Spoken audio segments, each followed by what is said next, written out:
esta primera línea contrastante que hemos desarrollado entre espiritualidad y corporeidad en el hombre ha de prolongarse en una segunda línea emergente de la misma, porque mientras el espíritu pone en el hombre interioridad, el cuerpo pone acción física en relación con los otros cuerpos, y podemos llamar a eso exterioridad.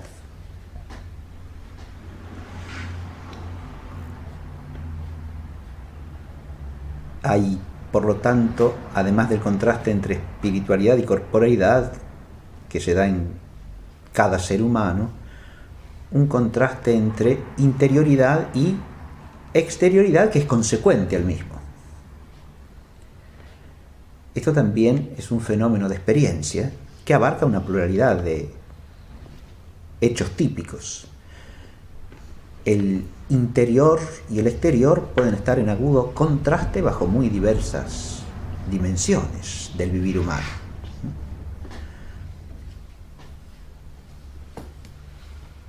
Así, por ejemplo, entre el tono afectivo que impera en la interioridad y lo que se manifiesta exteriormente, que pueden ser profundamente contrastantes, no necesariamente consecuentes el uno al otro. Entre exigencias que pertenecen a la vida exterior, en la que el hombre está vinculado por su corporeidad, y exigencias que brotan de la vida interior.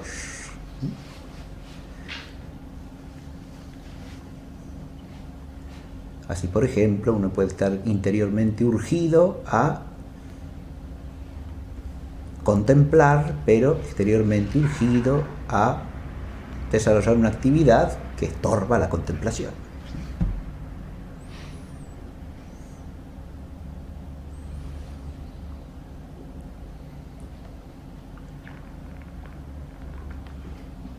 O no a desarrollar una actividad que la estorbe, pero sí a sufrir influjos inevitables que vienen del exterior que pueden estorbar o contrastar con las exigencias de la vida interior. Pero este contraste de polaridad entre interior y exterior, que también se puede experimentar agudamente cuando nosotros mismos advertimos que hemos manifestado exteriormente algo que no queríamos manifestar, por ejemplo, ¿no? O dicho de otra manera, nosotros hacemos la experiencia de una especie de disociación contrastante entre la intención, ¿no?, que habita en nuestra interioridad y lo que exteriormente manifestamos o decimos o hacemos. Pero este contraste hay que ponerlo también en clara vinculación con la tensión entre la vida individual de cada persona y su pertenencia a una comunidad. La relación entre ambas cosas no es forzada, porque adviértase que nuestra relación con los demás, en el orden social, en el orden de la comunidad humana, pasa siempre por signos exteriores, ¿no? Es decir, hay una mediación exterior necesaria para que se realice la relación entre las personas. Y por lo tanto, la tensión entre interior y exterior está naturalmente ligada a la tensión entre lo comunitario y lo individual. Van de la mano espontáneamente, insisto, por este hecho de la mediación que cumplen los signos expresivos exteriormente del espíritu en la vida social.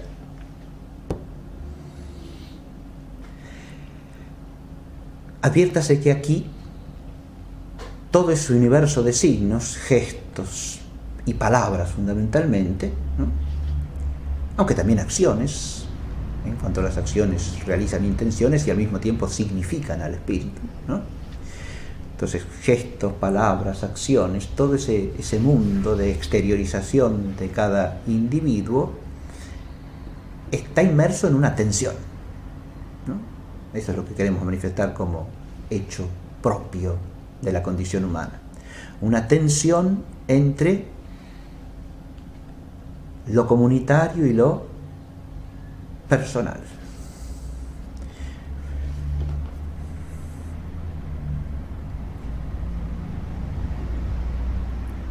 Si uno advierte la naturaleza propia de los signos mediadores, como son el lenguaje o los gestos, en ellos mismos ya se puede apreciar perfectamente esta tensión. Si no tuviesen un costado comunitario, no servirían para comunicar a las personas entre sí.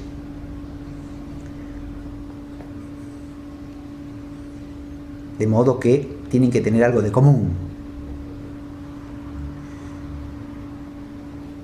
Pero si al mismo tiempo no expresasen a la persona que usa el signo como signo, tampoco comunicarían a las personas entre sí. Dicho de otra manera, tienen que tener una dimensión de intersubjetividad, pero también una dimensión de subjetividad, una dimensión comunitaria y una dimensión personal. Y que se puede dar tensión entre las dos cosas es evidente. Uno a través de una palabra, por ejemplo, puede estar queriendo expresar algo que no es lo que comúnmente dice esa palabra. De modo que al usarla, se traiciona a sí mismo. Porque es una palabra que el común va a entender de una manera distinta a lo que el que la usó quiso expresar. Se produce una especie de contraste y de oposición entre la función exteriorizadora que tiene el signo y su función comunicativa. Eso pasa con los gestos, pasa hasta con los tonos de la voz, ¿no? A veces se percibe diciendo algo en un tono que traiciona el significado de lo que quiso decir, ¿no? Y entonces, entre el interior y el exterior, de nuevo hay una tensión contrastante, ¿no?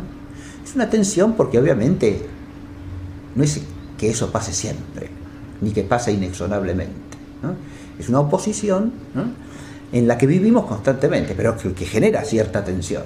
Tenemos que estar vigilando que lo exterior no ahogue lo interior y que lo interior no quede traicionado al exteriorizarse.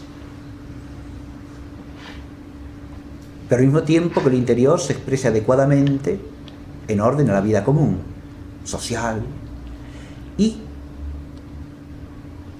la enriquezca adecuadamente y nos permita vivir de modo humano, porque sin esa comunicación la interioridad humana tampoco puede existir. Ella vive de eso. No es una interioridad incomunicante, por necesidades comunicantes. Ya lo hemos visto esto a la hora de la palabra como propiedad humana, ¿no? Porque sin la palabra, que tiene una entidad necesariamente comunitaria, no hay desarrollo de la propia intelectualidad y por lo tanto no hay desarrollo de la vida del espíritu. Entonces estamos hablando acá, como en la totalidad de la naturaleza humana, afectada por tensión entre espiritualidad y corporeidad, de algo que deriva de esta complejidad del hombre, ¿no? Fíjense que el signo verbal es un signo al mismo tiempo interior y exterior, refleja la misma polaridad, ¿no? Y a la vez que nos comunica como signo interior con el ser de las cosas y nos permite entenderlo y expresárnoslo en la interioridad, como voz exteriormente proferida, hace que eso lo podamos decir entre todos, lo podamos comunicar, ¿no? La función comunicativa de la palabra es consecuente a esa función primariamente manifestadora de lo que es, que tiene la palabra en el espíritu. Ahora bien, al producirse el uso corriente del lenguaje, un aspecto de la palabra puede traicionar fácilmente al otro, en virtud de esta tensión que estoy diciendo, ¿no? Puede ser que la misma palabra pierda su fuerza significativa y ya no nombre lo que nombraba, ¿no? Ese deterioro de la palabra hace que, aun cuando nosotros usemos una palabra que originalmente pueda tener una carga significativa adecuada para lo que queremos decir, en el contexto en que la usamos, ha perdido esa fuerza, ese valor, esa originalidad significativa, ¿no? Advirtamos que aquí hay una especie de contraste existencial en la misma entraña de la palabra, que es signo mediador entre lo exterior y lo interior, ¿no? Heidegger destaca esto muy bien en un ensayo que se llama Hölderlin y la esencia de la poesía, donde, hablando de la peligrosidad del lenguaje como don, que esto es una expresión tomada de un fragmento poético de Hölderlin, ¿no? Le ha sido al hombre el más peligroso de los bienes, el lenguaje.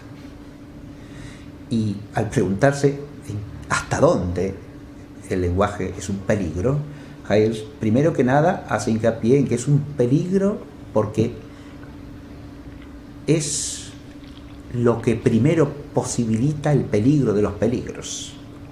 Porque como el lenguaje está llamado a manifestar lo que es decir, a decir el ser, puede también confundirnos y darnos lo que no es por lo que es. Y ese es el máximo peligro, ¿no? La pérdida del ser, el olvido del ser, el error, diría, ¿no? El extravío, ¿no? Y ahí está el peligro de los peligros, porque como seres humanos dependemos de la palabra para pensar lo que es, ¿no? Y ese signo puede extraviarnos, ese signo que es la necesidad primaria del espíritu es al mismo tiempo una posibilidad de extravío, ¿no? Pero el otro aspecto que él señala, que es el que tiene que ver con el contraste que yo estoy tratando de exponer, es que la palabra tiene que mostrar lo que es. Para vincularlos con lo que es, tiene que permanecer como palabra esencial, dice, es decir, mantener su vínculo originario con el ser. Pero para mostrarlo tiene que hacerse trivial, tiene que hacerse vulgar, tiene que hacerse común, porque si no, no lo muestra. Y ahí hay una tensión, que tiene que ver con esta tensión entre interioridad y exterioridad. ¿Por qué? Porque el vínculo profundo con lo que es un vínculo que nos lleva a la hondura del espíritu, ¿no? Porque lo que es capaz del ser es la inteligencia humana, ¿no? Y esa inteligencia que es capaz del ser implica una interioridad, y más aún, en el fragmento poético de Hölderlin que Heidegger comenta muy bien, Hölderlin habla de intimidad. El hombre es el ser que tiene intimidad, según ese fragmento poético. Hölderlin está hablando del hombre en contraste con el resto de la naturaleza, ¿no? Habla del bosque, de los animales, y ¿qué es lo que caracteriza al hombre? Y entonces, en su manera poética de hablar, el hombre es el que vive en cabañas y se cubre con un vestido recatado, ¿no? Y cuanto más íntimo es, más solícito es en custodiar lo que debe custodiar. O dicho de otra manera, tiene que ser íntimo. Íntimo alude a la interioridad, ¿no? Del hombre, al espíritu. Y a que el hombre guarde ese espíritu. Es la expresión que él usa y hace una comparación como la sacerdotisa la flama celeste que es su entendimiento. Es decir, está llamado, así como las vestales romanas, ¿no? Tenían que custodiar el fuego sagrado de la ciudad, el hombre tiene que custodiar su intimidad, o sea, su espiritualidad, guardarla. Y si no hace eso, no puede ser solícito, es decir, no puede hacer lo que debe hacer como hombre, no puede cumplir con su obra humana propiamente dicha. En ese contexto es que Hölderlin habla de que le ha sido dado al hombre el más peligroso de los bienes, el lenguaje, ¿no? Fíjense que el poeta que sabe algo de la palabra, ¿no? Está apuntando a un contraste en el cual el uso de la palabra aparece como un peligro. Un peligro, ¿por qué? Porque la palabra tiene que expresar esa intimidad, ¿no? Y tiene que ser un instrumento de la custodia de la intimidad. Pero la puede traicionar profundamente y puede ir contra ella, la puede herir y hasta la puede casi suprimir, ¿no? Puede convertirse en su enemiga.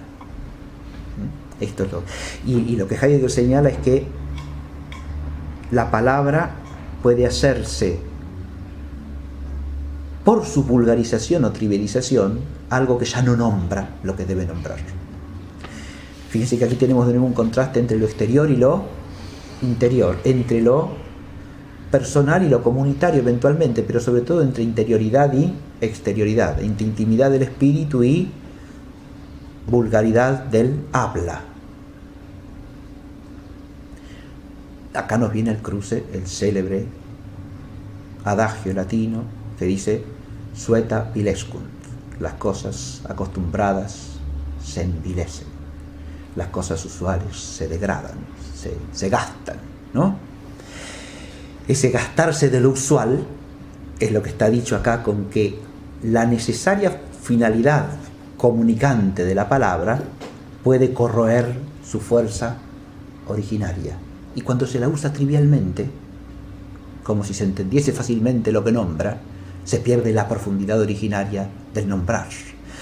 Y entonces el lenguaje se va haciendo cada vez más chato, más opaco, más trivial y menos profundamente ligado a la hondura del espíritu, que es la que descubre la grandeza, la sublimidad y la profundidad del ser de las cosas. Entonces el lenguaje se va achicando progresivamente. Ahí es donde tiene que el hombre poner una función de custodia espiritual, ¿no?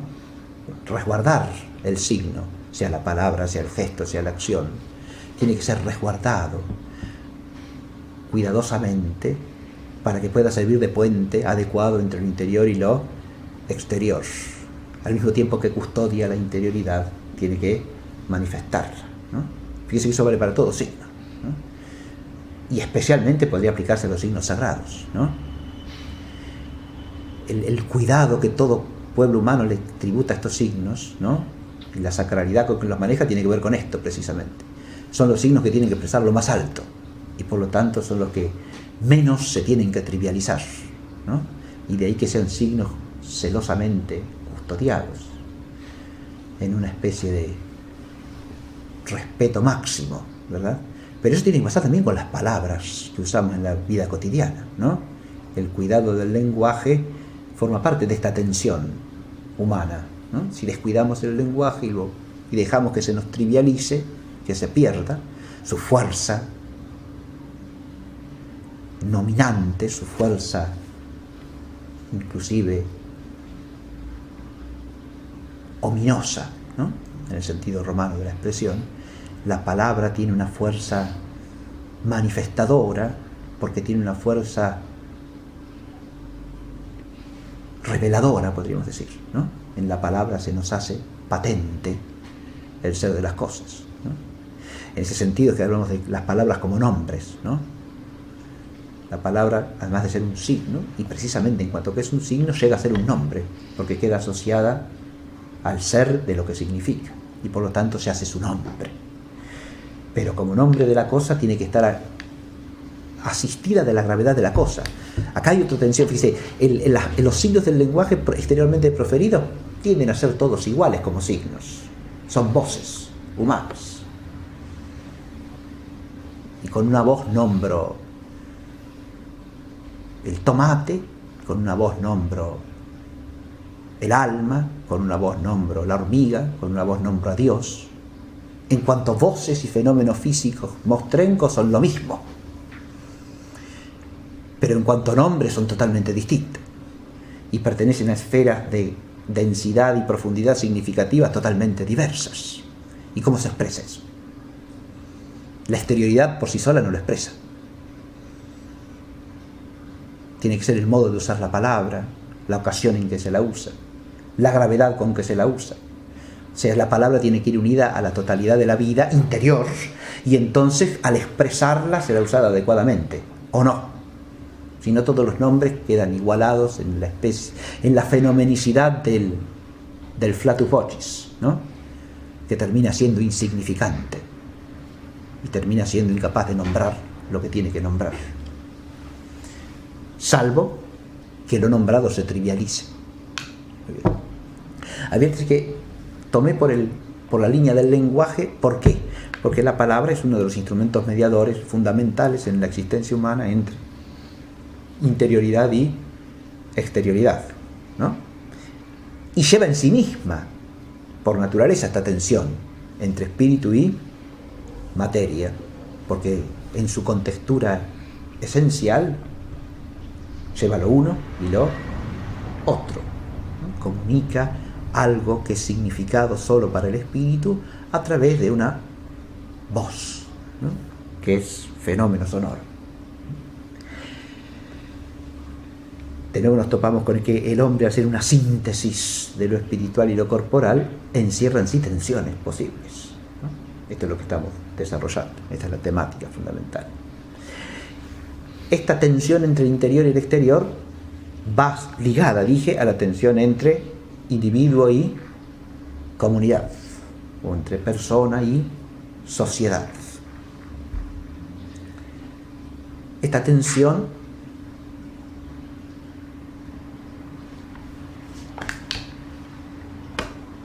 tiene un arraigo en la polaridad entre lo espiritual y lo corporal. Pero no puede reducirse a ella totalmente. Tiene algo que le es propio. Porque digamos que la doble dimensión espiritual y corporal se encuentra tanto en el hombre considerado personalmente como en el hombre considerado comunitariamente. En cuanto que todas las relaciones sociales entrañan siempre algo de espiritual y algo de corporal.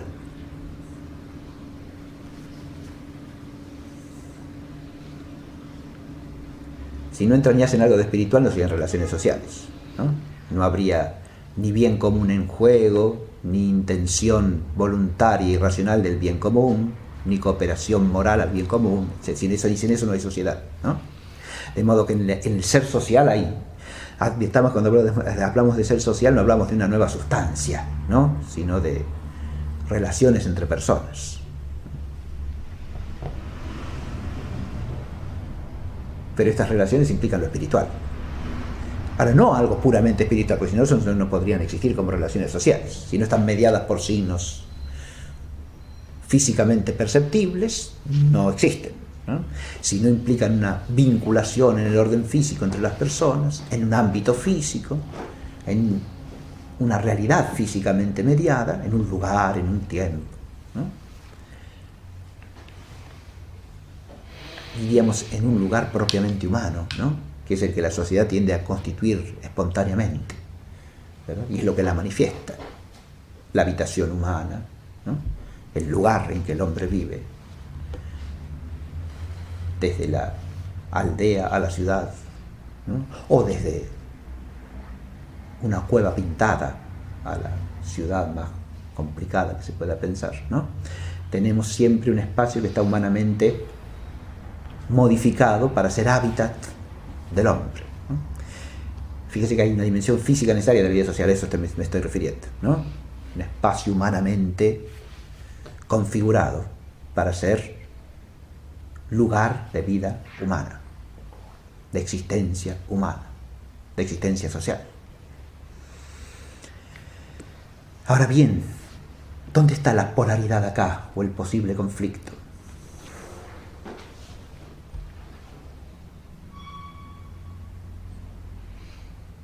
Posible conflicto, no necesario, sino contraste, como estamos diciendo aquí, ¿no? Contraste, polaridad, ¿entre qué y qué?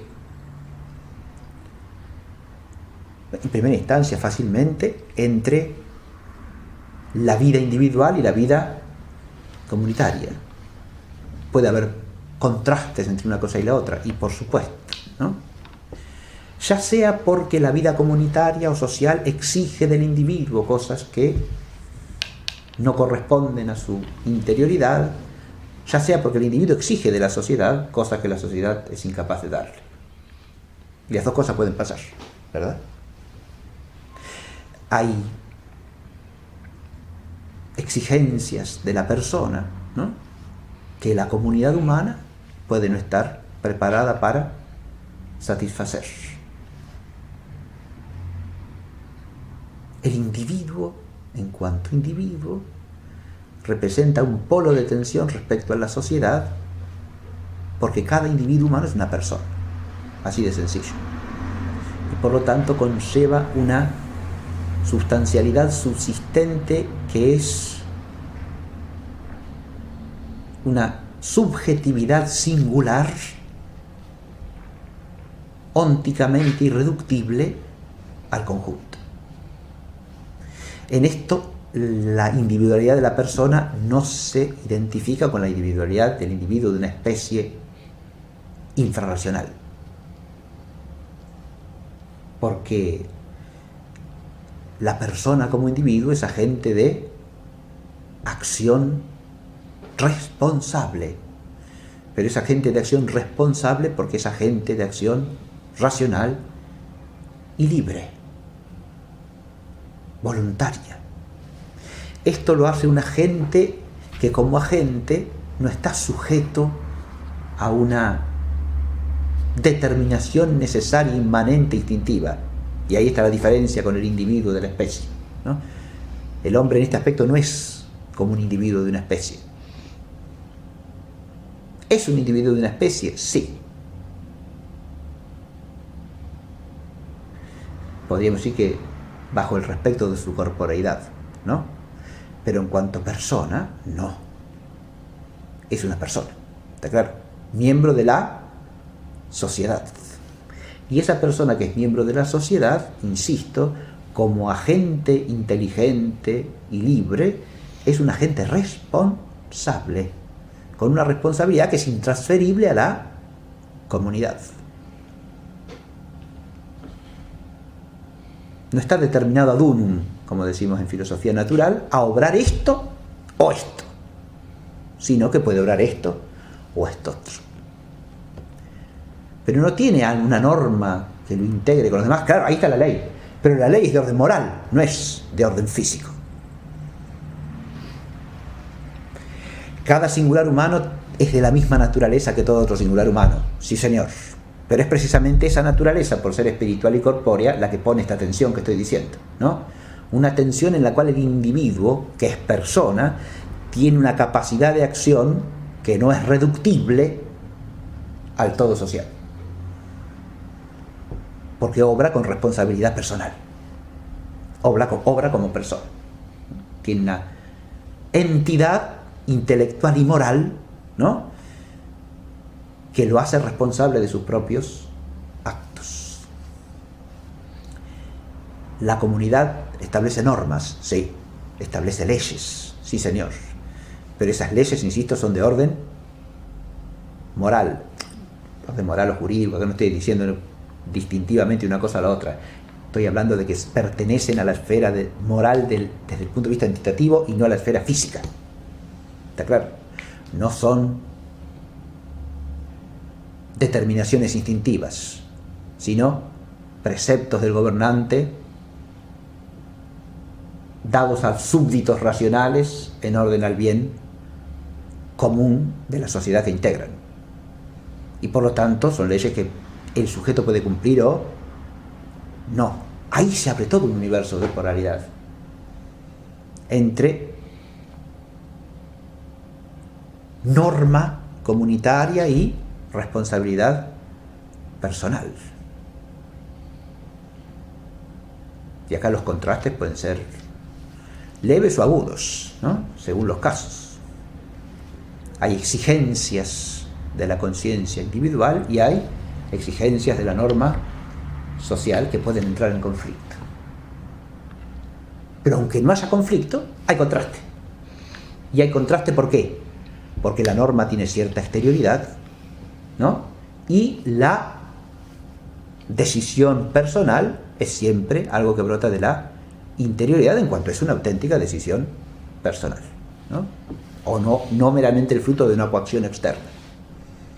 Fíjate, acá estoy mencionando un problema del contraste y de la tensión entre la coerción que viene del exterior y la decisión interior. ¿Se ve? puede haber una perfecta sintonía entre una cosa y la otra, ¿no?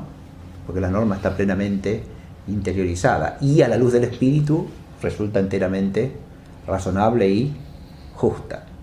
Pero también puede haber un contraste, una oposición entre una cosa y la otra. El contraste puede darse cuando la norma no parece, precisamente, mirada desde la interioridad, una norma aceptable, ya sea porque se manifiesta como injusta, ya sea porque se manifiesta como irracional, ¿verdad? Entonces, estos contrastes que estoy tratando de mencionar, que son propios, son tensiones en las que está inmersa toda la existencia humana, ¿no? Y que se dan constantemente en nuestra vida. Esto es algo que tiene que ver con la complejidad de la naturaleza humana. Las tensiones del exterior-interior de la persona en relación con la comunidad, no he hecho más que presentarlas, pero con esto que llevamos dicho ya se advierte que acá tenemos un mundo acerca del cual reflexionar y que nos muestra que esa naturaleza del hombre, que es una, ciertamente, que tiene unidad natural, es una unidad tensa, digámoslo así, no es una unidad reductible a la máxima simplicidad. Y si lo es a través de un esfuerzo que equilibra las tensiones, ¿no? De hecho, si hay un ideal de realización de esa naturaleza, es a través de estas tensiones en orden a que las tensiones se equilibren. Y las tensiones se equilibran en la medida en que el hombre realiza plenamente su bien como hombre, ¿no? Y según el orden total del bien,